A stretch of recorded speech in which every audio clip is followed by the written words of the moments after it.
என்னம்மா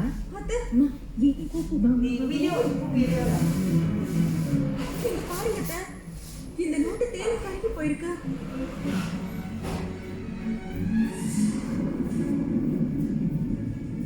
ஐயோ, என்னங்க இது? எப்படி ஆச்சுமா? என்ன நோட்டுமா? அதுடா, நம்ம புகழ் வச்சிருந்த நோட்டுடா. அவனுக்கு பிறக்க போற குழந்தைக்கு பேர் வைக்கணும்னு சொல்லி நேற்று ராத்திரி எங்க ரூமுக்குள்ள வந்து அப்பாவோட தாத்தா பாட்டி அவங்க பேரெல்லாம் பாட்டி எல்லாரும் பேரையும் எழுதி வச்சிருந்தான். சாமி ரூம்ல கொண்டு போய் வச்சிருன்னு சொன்னேன்.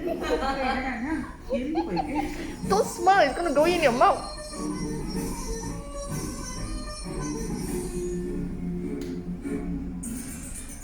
என்னது? சாமி காண்டலில வச்சிருந்த நோட்டு தீ புடிச்சு எரிஞ்சு கருகி போச்சா? அம்மா, இது என்னமோ அபசகுணமா இருக்குமா? ஐயோ, சாமி படத்துக்கிட்ட வச்ச நோட்டு எப்படி எரியும்? ஒன்றும் புரியலையே.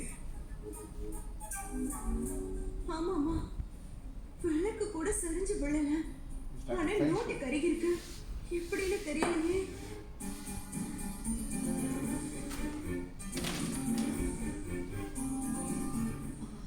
இவங்களை பேச விட்டா அம்மா மாட்டிப்பாங்க. உள்ள பூந்து ஆட்டத்தை குழப்பிட வேண்டியதான். இப்ப அதுவா முக்கியம். விளக்கு சரிஞ்சு விழுந்தா மட்டும்தான் நோட்டு எரியுமா? தீப்பொறி பட்டா கூட தான் நோட்டு எரியும். Hey, don't take me. அங்க பாருங்க, நோட்டு விளக்குக்கு கீழே தான் இருக்கு. அதை பத்தி எல்லாம் பேசுறத விட்டுட்டு இதால என்ன அவசரம் வரப்போதோ அதை பத்தி பேசுங்க. ஐயோ.